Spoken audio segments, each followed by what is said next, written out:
D'abord, merci de m'accueillir parmi vous. C'était évidemment un plaisir et ça va me permettre à moi-même de faire le point et de prendre un petit peu de recul par rapport à des événements nombreux qui se sont déroulés depuis le mois de janvier et qui ont sans doute mis en lumière un certain nombre de fractures qui traversent notre société et dont l'école finalement se retrouve être la résonance, la vitrine et la façon dont nous veillons à répondre aux difficultés qui se présentent aujourd'hui et que je résumerai en disant que les attentats de janvier dernier ont eu pour effet, et on peut s'en réjouir, que beaucoup de Français ont tourné leurs yeux vers l'école en se demandant comment mieux éduquer nos enfants pour que de telles choses ne puissent plus jamais se reproduire.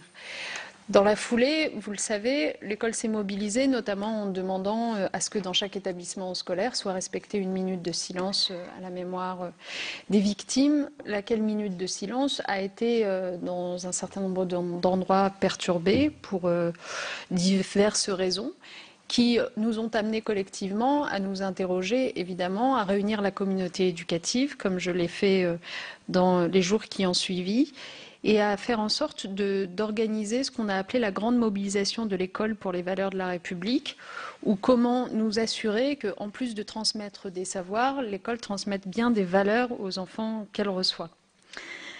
De ce point de vue, nous avons évidemment d'abord veillé à ce que tous les incidents puissent être remontés dans les meilleures conditions possibles, parce que le premier des risques que nous courons, c'est de minimiser ou de sous-estimer le type d'incidents qui peuvent se dérouler dans les écoles, et c'est la raison pour laquelle nous avons renforcé nos procédures en matière de signalement des phénomènes, par exemple, de radicalisation que l'on peut constater.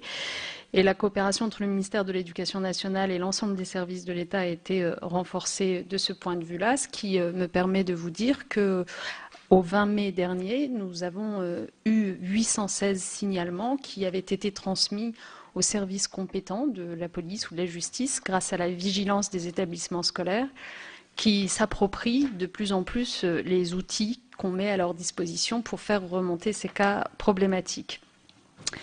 Bien sûr, qui dit suspicion de radicalisation ne dit pas radicalisation, il faut faire attention. Nos personnels sont invités à alerter sur leurs doutes, mais c'est ensuite le travail de la cellule de suivi préfectorale qui doit établir ce qui relève ou pas de la radicalisation. Donc l'éducation nationale coopère avec les services de justice, le ministère de l'Intérieur, grâce en particulier à deux outils très efficaces qui sont le premier, le système d'information qu'on appelle le CIVIS, et puis le deuxième, les enquêtes de victimation et de climat scolaire, qui nous permettent d'objectiver les faits de violence scolaire qui peuvent se dérouler dans les établissements. Nous avons fait évoluer ces dispositifs en novembre dernier. Et désormais, nous savons que chaque soir, les chefs d'établissement transmettent de façon systématique aux autorités compétentes les faits problématiques qui se sont déroulés dans leur établissement. C'est ainsi qu'on arrive à ces chiffres qui peuvent vous sembler importants, mais en réalité, c'est l'effet d'une amélioration de notre système statistique.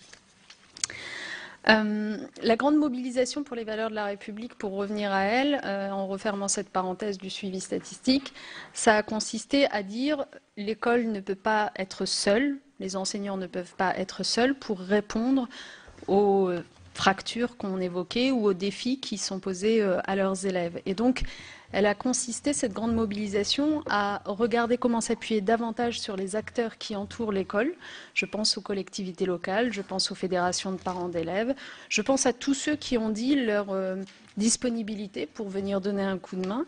Et c'est pour cela que nous avons décidé d'ouvrir une réserve citoyenne dans l'éducation nationale pour permettre, ils sont déjà 4660 à s'y être inscrits, à des citoyens volontaires de venir intervenir dans les écoles, chacun sur son expertise, sur son expérience, pour aider à transmettre ces valeurs.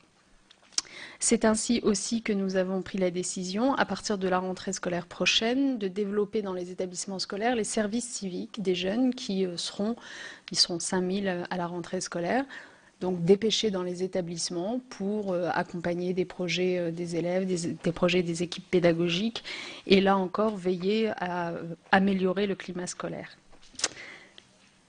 Je continue en vous disant que ce qu'il est beaucoup ressorti de cette grande mobilisation et de cette consultation tous azimuts, c'est l'importance du principe de laïcité. Bien entendu, ça ne vous étonnera pas, Madame la Présidente. La laïcité qui doit, au sein des écoles, protéger les élèves du prosélytisme, protéger aussi des irruptions identitaires, mais qui est une laïcité qui a d'abord vocation à organiser la cohabitation harmonieuse.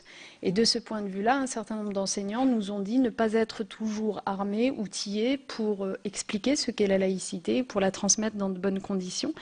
Et c'est la raison pour laquelle nous avons décidé de mieux les former à cette laïcité, à l'enseignement moral et civique que nous introduisons à la rentrée prochaine de la primaire jusqu'au lycée, pour faire en sorte que ces enseignants soient davantage en mesure de répondre à des questions qu'ils ont parfois eu du mal à affronter pendant les incidents de janvier.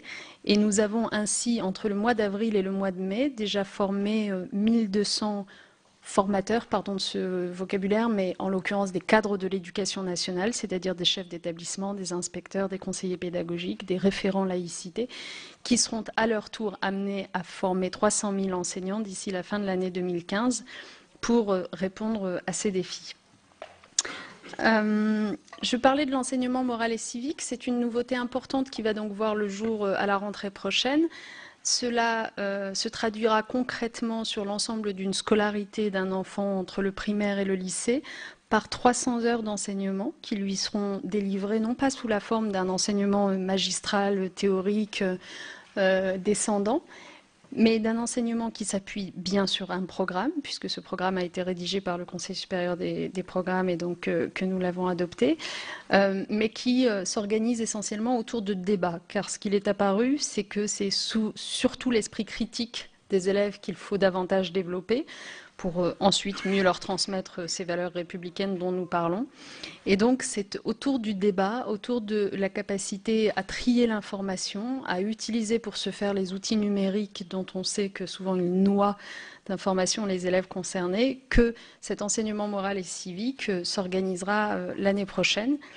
Il sera lui-même un élément d'un tout que nous avons qualifié de parcours citoyen, qui signifie que chaque établissement est invité dans son projet d'établissement à organiser pour les élèves cette possibilité, au-delà de cet enseignement moral et civique, de participer à la vie démocratique citoyenne de l'établissement, de prendre des responsabilités, de développer les relations partenariales avec les associations qui entourent l'établissement pour faire en sorte que les élèves fassent l'expérience le plus tôt possible de la citoyenneté. Et nous réfléchissons en ce moment même à la façon dont cela peut être valorisé dans l'évaluation des élèves.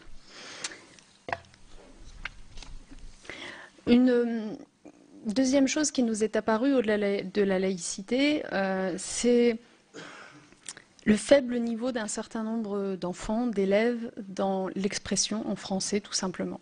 D'où la priorité que nous avons décidé d'accorder à l'enseignement de la langue française, parce qu'il est vrai qu'il est particulièrement difficile de débattre ou de défendre ses idées lorsqu'on ne maîtrise pas les mots. C'est la raison pour laquelle, vous le verrez dans les nouveaux programmes que nous préparons actuellement, et en particulier d'ailleurs dans ceux qui ont déjà été adoptés pour l'école maternelle et qui entreront en vigueur à la rentrée prochaine, la maîtrise du langage est devenue une priorité avec, y compris prévue de façon inédite, une évaluation en classe de CE2 dès le premier trimestre qui permettra de vérifier les acquis des élèves pour ensuite adapter nos enseignements. Je continuerai d'ailleurs en faisant une allusion très rapide, j'ai compris qu'il ne fallait pas trop s'y attarder, mais à la réforme du collège. Vous avez le droit. Ah, moi j'ai le droit, d'accord. D'accord. Mais en redisant ici que l'objectif de la réforme du collège, c'est bien évidemment de garantir l'acquisition des fondamentaux, au sein desquels le français et que l'accompagnement personnalisé en particulier, le développement du travail en petits groupes, la refonte des programmes pour mettre l'essentiel au cœur de ce qu'on apprend et de ce qu'on veille à évaluer, eh bien, ça a vocation à renforcer cette maîtrise du français et donc de la capacité à développer un esprit critique, à débattre, bref, à devenir aussi citoyen en passant par l'école. Voilà ce que je pouvais vous dire en quelques mots. Je me réserve pour vos questions. Mais je terminerai juste en vous disant que cette grande mobilisation de l'éducation nationale autour de la transmission des valeurs républicaines, elle a eu lieu pendant 4 mois, enfin du mois de janvier jusqu'à récemment, puisque nous l'avons clôturé, c'était il y a 15 jours. Et cette grande mobilisation, elle a dépassé nos espérances, puisque partout sur le territoire, c'est 50 000 personnes qui ont été amenées à s'exprimer en disant clairement à la fois leurs attentes considérables à l'égard de l'école sur ce sujet, et en même temps leur disponibilité. Je pense que s'il y a bien une nouveauté, peut-être un nouveau chemin à prendre pour l'école, c'est celui de l'ouverture plus grande à ceux qui, en effet, qu'il s'agisse des parents d'élèves, qu'il s'agisse des associations, qu'il s'agisse parfois des entreprises aussi, se disent prêts à venir développer chez les élèves à la fois la motivation, mais aussi la persévérance, et puis la compréhension d'un certain nombre de valeurs qui parfois leur paraissent trop théoriques, en particulier lorsqu'ils ne sont pas amenés à les vivre eux-mêmes. Voilà. Merci beaucoup, Madame la Ministre, pour ces propos qui vont dans le sens, je crois, de ce qui seront nos préconisations. Et excusez-moi si, sur le collège, j'ai été un petit peu directive. C'est simplement pour qu'on ne parle pas du latin, de la langue vivante 2, de la langue vivante 1, des langues régionales, mais bien sûr que la langue française est une part importante de notre commission d'enquête. Je vais donc laisser la parole à notre rapporteur. Je vous remercie. Merci Présidente, merci Madame la Ministre d'avoir accepté cette audition de commission d'enquête, et je tiens à remercier tous les sénateurs présents, parce que je crois que c'est important de faire honneur au ministre de la République, et même si parfois nous ne sommes pas d'accord, nous avons le droit quand même de respecter les uns et les autres, et aujourd'hui, la Présidente l'a bien dit, ça ne sera pas simplement sur la réforme du collège, même si peut-être que les questions peuvent être transverses, mais en tout cas, ce moment aura lieu demain. Donc, merci de vous prêter à cet exercice. Donc, j'ai plusieurs questions. J'essaierai de ne pas toutes les poser pour laisser à mes collègues l'opportunité de le faire aussi, mais il y en a certaines dont je me dois d'être le transmetteur. La première question, c'est par un communiqué de presse en date du 14 janvier. Vous avez annoncé, vous l'avez dit tout à l'heure, avoir pris connaissance de 200 incidents liés à la minute de silence. Vous avez dit qu'il y en avait un peu plus. Nos décomptes sur le fondement des documents transmis par le ministère, comme par les différents rectorats, font état d'un chiffre bien supérieur. Avez-vous eu connaissance de ces incidents? Faut-il intégrer la dimension anti-républicaine de certains incidents dans les enquêtes sur le climat scolaire? C'est ma première question. Ma deuxième question a trait aux enseignants, aux chefs d'établissement qui ont parfois le sentiment d'être peu soutenus par leur hiérarchie en matière de discipline et d'atteinte aux valeurs républicaines. Comment comptez-vous y remédier? Ensuite, troisième question, au cours de nos auditions, quelques insuffisances de l'éducation civique, juridique et sociale nous ont été signifiées. Le futur enseignement moral et civique devait y remédier. Je déplore l'absence au sein du programme d'EMC des concepts de nation et de patrie qui résultent d'un choix idéologique délibéré du Conseil supérieur des programmes qui ne les considère pas assez inclusifs. Qu'en pensez-vous, une semaine après l'hommage solennel qui a pu avoir lieu au niveau des 4 grandes figures de la résistance? Comptez-vous rétablir ces concepts? Enfin, en matière de recrutement des personnels de l'éducation nationale, comment pouvez-vous intégrer l'impératif de l'adhésion et de la capacité à faire adhérer ou à faire partager les valeurs de la République? Pourquoi ne pas restaurer une épreuve spécifique du CAPES qui existait auparavant, agir en fonctionnaire éthique et responsable? Pour certains, nous sommes allés dans les SP, et dans les SP, il y a une problématique un peu compliquée, parce qu'il y a une clarification des exigences en matière de laïcité qui doit être soulignée. En effet, les étudiants en M1 et M2B, qui sont ceux qu'on appelle reçus-collés, ne sont pas astreints au respect de la laïcité. Et des jeunes filles peuvent ainsi porter librement le voile au cours de leur scolarité, ce qui n'est pas sans poser problème, à la différence de leurs disciples qui ont eu le concours, qui sont élèves fonctionnaires et qui n'ont pas le droit. Comment garantir une formation adéquate des enseignants à la transmission des valeurs de la République, ainsi que le respect de celles-ci au cours de la formation initiale? Puis peut-être quelles pourraient être les traductions concrètes d'une orientation de rétablissement de l'autorité des maîtres et comment remettre du rituel et de la solennité dans la scolarité, afin de lui donner du sens. Merci. Alors ça fait beaucoup de questions, bien sûr. Donc Madame la Ministre, vous pouvez y répondre, bien sûr, dans l'ordre, dans le désordre et de la façon qui vous intéresse, puisque dans votre propos liminaire, il y avait déjà des points que vous avez traités. Merci, pardon. Bon, d'abord, sur les incidents donc, liés à la minute de silence, je voudrais être sûre de m'être fait bien comprendre, pardon. Au moment donc, de cette minute de silence, ce sont environ 200 incidents qui nous ont été remontés.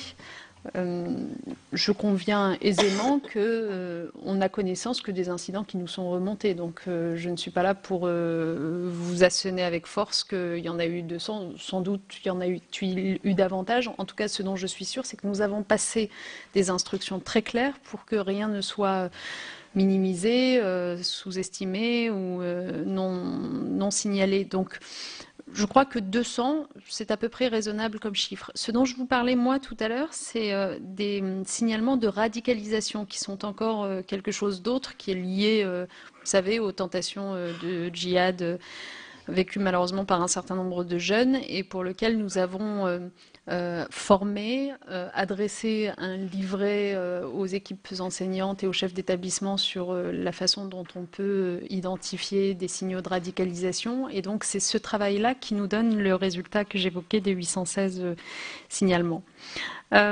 Sur la question dont on peut donc intégrer la dimension anti-républicaine de certains incidents, de fait, quand on parle de signaler la radicalisation, c'est bien ça que ça recouvre. Donc, comme je vous le disais, depuis le mois de novembre, nous avons fait évoluer nos dispositifs de signalement. Concrètement, comment ça se passe pour que vous les ayez en tête? Donc, chaque jour, le chef d'établissement va faire remonter à l'inspecteur d'académie les incidents qui se sont déroulés dans la journée, lequel inspecteur d'académie transmet à l'académie qui ensuite, elle, transmet au ministère les faits qui lui paraissent les plus graves. Donc il faut bien avoir conscience, bien sûr, qu'il y a des faits qui, parce que considérés comme insuffisamment graves, ne nous arrivent pas. Mais en tout cas, aujourd'hui, je crois que le message est clair. Est-ce qu'il y a une réticence à signaler au sein des établissements scolaires? Oui, ça peut exister, évidemment, par peur de voir son établissement mal jugé par ses supérieurs ou parfois par manque d'accompagnement tout simplement des personnels. Et c'est la raison pour laquelle nous avons voulu, notamment au lendemain des incidents liés à la minute de silence, réagir en dépêchant des cadres aguerris, c'est-à-dire notamment des référents laïcité ou des inspecteurs dans les établissements où il y avait eu ce type d'incident pour reprendre la discussion avec les élèves et ne pas laisser s'installer le silence après. Donc, bien sûr que la formation que j'évoquais tout à l'heure sur les questions de laïcité sert aussi, par ailleurs, à aguerrir davantage les enseignants et à passer le message qu'il vaut mieux signaler les incidents plutôt que les passer sous silence. Un dernier mot pour vous dire que dans la réforme du collège, il est prévu quelque chose qui est passé un peu inaperçu, mais qui est très important, qui est la généralisation de ce qu'on appelle les enquêtes locales de climat scolaire, qui ont vocation régulièrement, dans chaque établissement, à prendre le pouls, la température de la façon dont et les équipes enseignantes et les élèves vivent leur climat scolaire, ce qui nous permettra d'avancer sur des questions comme le harcèlement, bien sûr, ou les violences scolaires, mais qui nous permettra aussi de répondre à ces questions d'incidents anti-républicains. Beaucoup d'enseignants et de chefs d'établissement ont fait part de leur sentiment d'être peu soutenus en matière de hiérarchie, en matière de discipline, pardon. Oui, ça rejoint ce que je disais à l'instant, c'est-à-dire que c'est une question de message et de signal qui est passé, et je crois que le Premier ministre, moi-même, avons été très clairs au lendemain des incidents en janvier. Sur l'enseignement moral et civique, il est bien question de nation. Vraiment, le concept de nation apparaît dans les programmes d'enseignement moral et civique tels qu'ils ont été préparés. Le sens républicain de la nation fait partie des objets d'enseignement.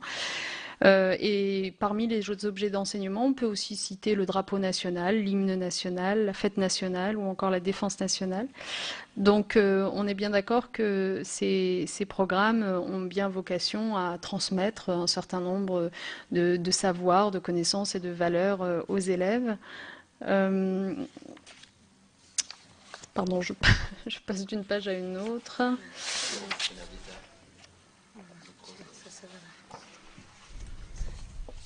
Ah oui, pardon, oui. En matière de recrutement des personnels de l'éducation nationale, comment on intègre l'impératif de la capacité à faire partager les valeurs de la République? Ça, je l'ai absolument en tête. C'est la raison pour laquelle j'ai écrit à l'ensemble des présidents de jury des concours de l'enseignement pour leur demander de veiller à ce que les thématiques de la laïcité et de la citoyenneté trouvent leur place dans les épreuves qu'ils font passer aux candidats. Ensuite, ça j'ai répondu. Sur la formation initiale. Oui, comment garantir une formation adéquate des enseignants à la transmission des valeurs de la République? C'est un travail qui est en cours avec les ESP, les écoles supérieures du professorat de l'éducation. Pour votre information, je réunis tous les directeurs des ESP dans quelques semaines pour faire en sorte qu'il puisse y avoir une harmonisation de leur tronc commun, puisque la difficulté à laquelle on peut être confronté, c'est que par la loi qui les a créés, on a réclamé beaucoup des SP en leur demandant de traiter beaucoup de sujets et de fait, on a aujourd'hui une hétérogénéité d'un territoire à l'autre où certaines vont peut-être plus insister sur tel ou tel sujet. Et cette question de la capacité à transmettre les valeurs républicaines, nous avons décidé qu'il fallait qu'elle fasse partie du tronc commun de toutes les SP. Et donc, nous harmonisons leur contenu dans quelques semaines ensemble. Voilà, et puis peut-être pour répondre sur l'obligation de laïcité ou de neutralité qui s'impose ou pas aux fonctionnaires stagiaires dans les SP, bien sûr les fonctionnaires stagiaires sont tenus de respecter la neutralité qui doit être celle des fonctionnaires, donc il est attendu d'elle. Sauf, pardon ? Sauf... Alors, il faut prendre le micro parce que sinon ça ne peut pas fonctionner. Donc, sauf les reçus-collés qui peuvent intervenir justement, qui n'ont pas cette obligation de ne pas être voilés, qui peuvent l'être dans ceux qui ratent le concours de la fonction publique et qui sont reçus-collés et qui ne sont pas obligés d'être en neutralité comme les autres étudiants. Excusez-moi, vous parlez de ceux qui ne sont pas de fait encore fonctionnaires. Oui, ceux qui sont c'est parce que le concours se situe bien sûr en L3, c'est bien ça le sujet, sauf à le changer d'année, hein, ce qui peut être une question qu'on peut se poser. Mais aujourd'hui, c'est vrai que tant qu'on n'est pas en master MEF, on n'est pas fonctionnaire, donc on n'est pas soumis aux mêmes obligations de neutralité. En fait, le sujet, c'est qu'on est dans cette situation, dans la même situation que tous les étudiants à l'université. Et vous savez que le non-port du voile ne s'impose pas aux étudiants à l'université.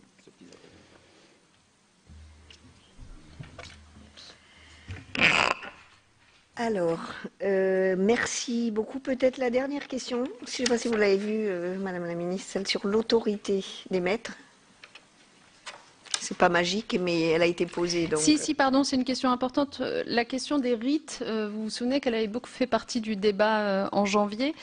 Nous avons décidé d'y répondre en demandant donc à chaque établissement dans son projet d'établissement de prendre une date de célébration, de cérémonie commémorative et d'y faire travailler donc leurs élèves, d'ailleurs autour d'un projet qui, y compris, comprendra la visite par exemple d'un site mémoriel pour faire en sorte qu'on puisse avoir un message, un discours, un projet clair qui soit conduit et autour de cela, bien sûr, les rites républicains, la Marseillaise, tout ce qui accompagne, mais avec une explication pédagogique qui soit apportée.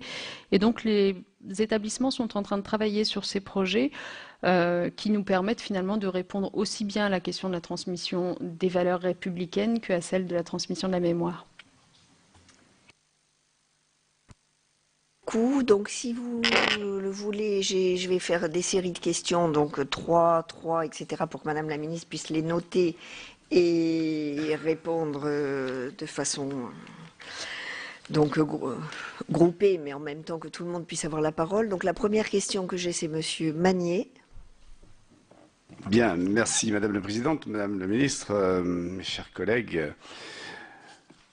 Moi, je suis d'abord très satisfait de votre audition et d'avoir entendu les quelques mises au point que vous avez pu faire sur ce qui a été fait. Au-delà des incidents qui ont pu être relevés après les assassinats du mois de janvier, puisque la problématique, si elle a été accentuée après ces malheureux attentats, existait déjà auparavant, et vous avez indiqué qu'un certain nombre de traitements avaient été prévus et avaient été ensuite appuyés et accélérés par la suite. En tout cas, moi, je voudrais aujourd'hui rappeler la position de notre groupe socialiste dans cette mission, dans cette commission d'enquête, qui est la même d'ailleurs que celle de nos camarades dans la commission des lois, qui eux aussi s'étaient préoccupés en disant que, eh bien, on ne voyait pas pourquoi une commission d'enquête pour ces questions-là, puisque il n'y avait pas, à notre avis, l'utilité de faire prêter serment, d'avoir toute cette solennité autour des différentes auditions qui ont pu être menées ici et qui parfois ont d'ailleurs nous ont entraînés sur des terrains assez glissants et assez désagréables. Pour ce qui nous concerne, nous pensons que l'école a besoin d'apaisement, que les enseignants ont certes besoin de formation, et je crois que les écoles supérieures des professorats et de l'éducation ont pris en compte ce besoin de formation, bien mieux qu'il ne l'a été dans les 10 dernières années, grâce à la réforme qui a été faite au mois de juillet 2013 sur la fondation de l'école. Et enfin, effectivement, les programmes ont besoin de rénovation, et y compris d'intégrer des matières comme l'enseignement moral et civique d'une manière beaucoup plus précise qu'il ne le faisait jusqu'à maintenant. Alors, bon, je ne reviendrai pas sur les quelques intervenants qui nous ont parfois fait frémir, y compris certains philosophes.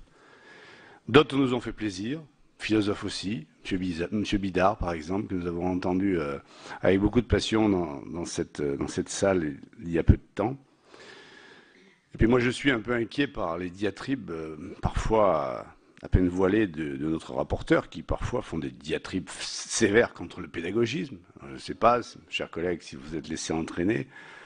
Le pédagogisme, en fait, la pédagogie, ça existe. Le pédagogisme, c'est une dérive, mais je crois que dans l'école aujourd'hui, les enseignants, ils ont déjà assez à faire de la pédagogie, et je ne crois pas qu'il y ait beaucoup de ces pédagogistes que vous sanctionnez. Vous nous dites souvent qu'il y a une baisse de niveau, qu'on remet en cause l'excellence et que l'école ne peut éduquer, ce n'est pas son rôle premier, qu'elle doit d'abord instruire. Non, mais c'est ce que vous avez dit, mon cher collègue, et je l'ai relevé. Moi, je suis, enfin, mes camarades... Le débat d'orientation, c'est long. Oui. Essayez de poser une question. Oui, mais je vais la poser la question, mais je pense quand même qu'il faut planter le décor, parce que M. Grosperrin, il le plante, le décor, souvent.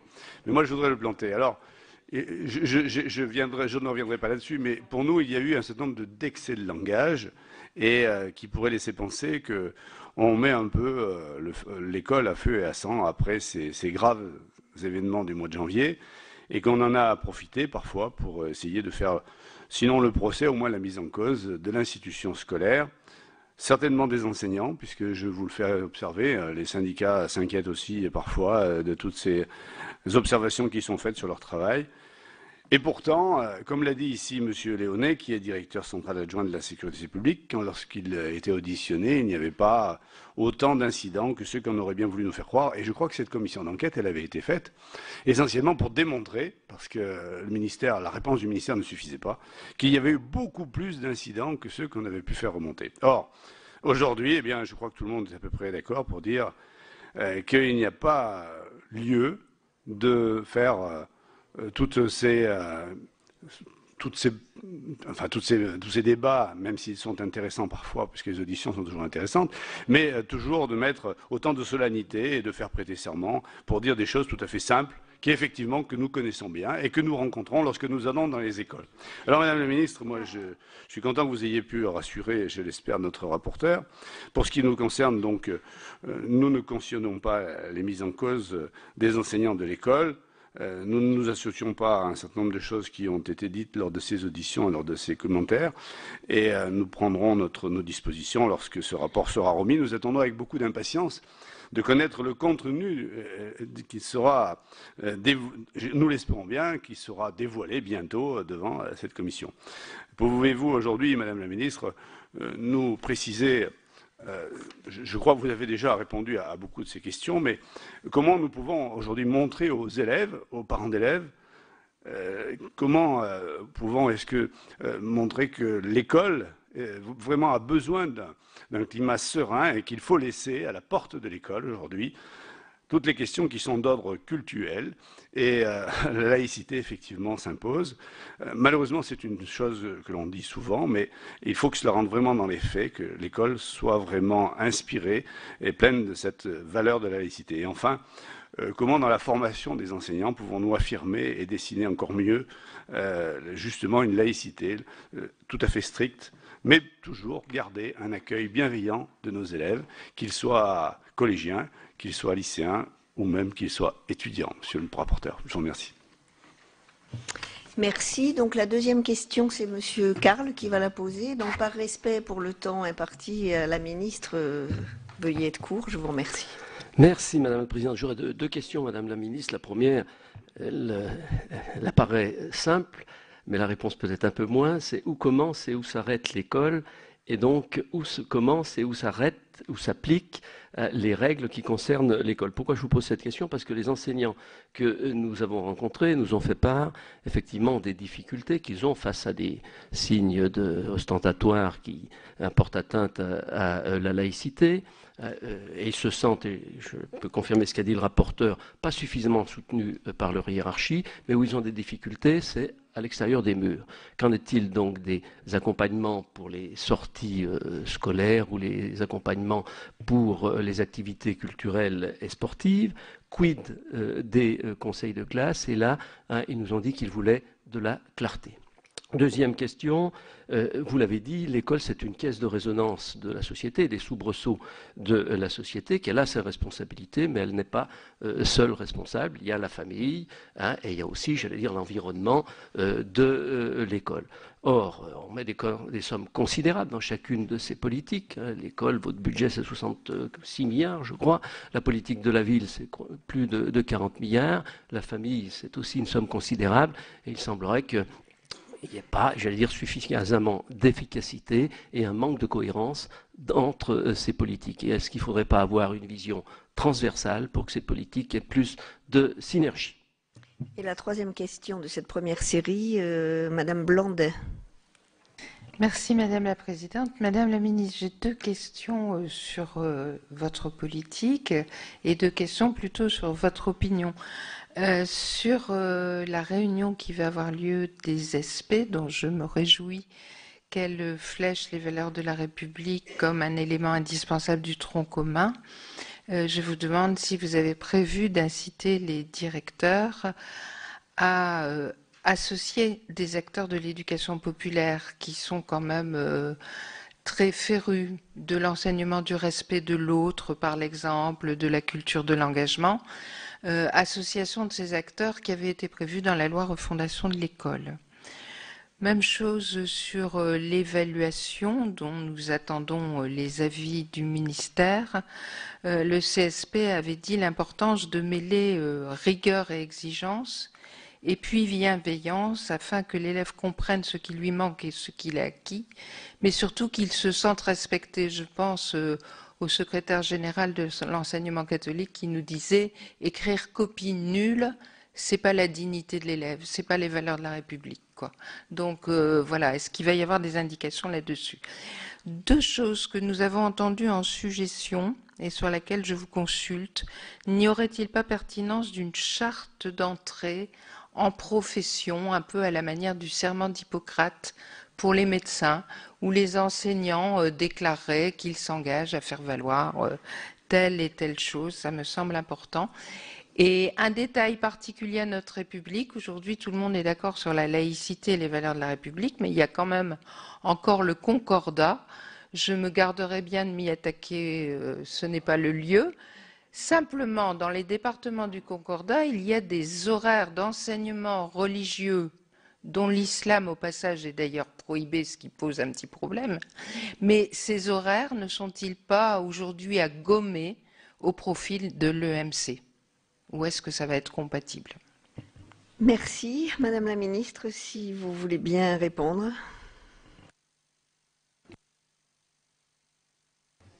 Merci. D'abord, pour commencer par Monsieur Magnier, que je remercie. Cette question du climat scolaire, en effet, et de la façon dont on s'assure que l'école soit un lieu sanctuarisé dans lequel règne la laïcité, c'est-à-dire qu'on transforme bien l'enfant en élève, qu'on lui demande de laisser à la porte de l'école ses attributs confessionnels, c'est une question absolument majeure parce qu'on voit bien que de là découle aussi la qualité du climat scolaire, la capacité des enfants à apprendre à vivre ensemble. Et c'est la raison pour laquelle, depuis 2012, loin des procès qui nous sont faits parfois, nous n'avons cessé de promouvoir la laïcité. La charte de la laïcité apposée dans tous les établissements scolaires, ça n'existait pas avant. Et je peux vous le dire parce que j'étais encore hier à Nancy dans une petite école en plein milieu d'un quartier en zone urbaine sensible, avec cette charte qui était au vu et au su de tous et qui s'impose pas simplement aux enfants, mais aussi aux parents. Tous les matins, quand ils déposent leur enfant, il y a ces mots simples qui ont été pensés pour l'être, pour être compris de tous, qui désormais disent ce qu'est la laïcité. Donc je redis ici que c'est pas un principe d'exclusion, c'est un principe de cohabitation harmonieuse. Et au-delà de cette charte de la laïcité, nous avons décidé, dans les mesures que nous avons adoptées au lendemain des attentats et de cette grande mobilisation, de faire du 9 décembre désormais la journée nationale de la laïcité qui sera célébrée dans tous les établissements. Et je crois que c'est important à souligner parce que ça veut dire, on parlait tout à l'heure de rite républicain, mais s'il est bien une valeur de la République à célébrer, à faire connaître et à faire aimer aux enfants, c'est bien celle de laïcité et cette journée en sera l'occasion. Et puis, je le disais, les enseignants avaient besoin d'être formés, c'est pour ça que nous avons lancé ce grand plan de formation à la laïcité que j'évoquais tout à l'heure, qui a déjà concerné 1200 formateurs et qui concernera donc 300 000 enseignants d'ici la fin de l'année. Ils ont aussi besoin d'avoir ces principes simples de laïcité comme base de relation avec les parents. Et c'est pourquoi nous avons prévu que désormais, à chaque rentrée scolaire, les parents seront invités à signer le règlement intérieur et la charte de la laïcité pour être bien assurés qu'on parle des mêmes choses et qu'ils comprennent quelles sont les règles qu'on fait respecter à leurs enfants. Sur la question de Monsieur Karl, où commence et où s'arrête l'école, c'est très juste. Vous avez raison. Ce qu'il est apparu aussi dans la grande mobilisation, c'est que ce qui fragilisait les discours des professeurs, notamment sur ces questions de laïcité, c'est que parfois les adultes qui entourent les enfants ne portent pas forcément les mêmes discours et que du coup les enfants évidemment sont toujours très contents de pouvoir créer des coins entre les adultes. Et donc, il nous faut veiller à ce que non seulement, bien sûr, les enseignants et les parents disent la même chose, ça on l'a tous en tête, d'où la nécessité de promouvoir ce qu'on appelle la coéducation, mais aussi que les enseignants et les éducateurs que sont amenés à rencontrer les enfants dans le cadre des animations périscolaires, par exemple, ou des associations d'éducation populaire, disent la même chose sur ces questions de valeur de la République et de laïcité. C'est la raison pour laquelle, s'agissant de laïcité, on a décidé que toutes les ressources pédagogiques que nous développons pour former nos enseignants à transmettre la laïcité, nous les mettons à disposition des acteurs qui nous entourent, je pense aux collectivités locales par exemple, pour que les animateurs du périscolaire aussi bénéficient de ce même accompagnement et qu'on parle bien de la même chose sur la base des mêmes ressources.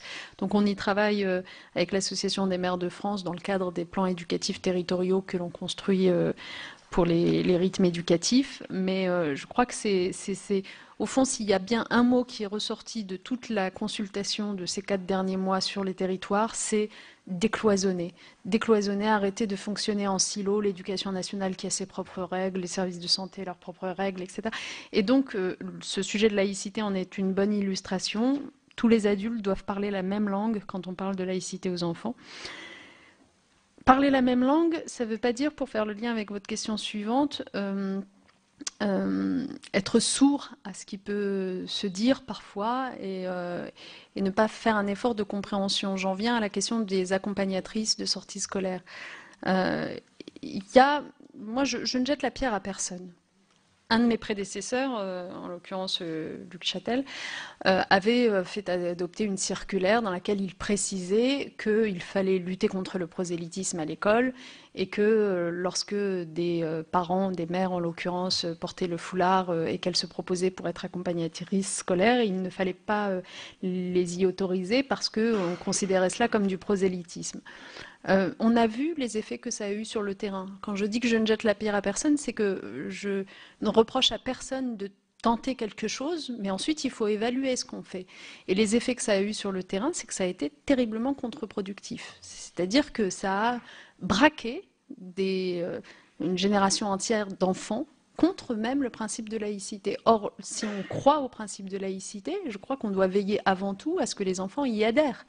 Parce que si on donne l'impression de leur faire violence, et en l'occurrence le fait de refuser à leur mère d'accompagner bénévolement une sortie scolaire, et donc de la stigmatiser, de la mettre de côté au simple motif d'une tenue vestimentaire, sans même qu'elle ait fait preuve de prosélytisme particulier, eh bien c'est une façon de braquer les enfants d'évidence.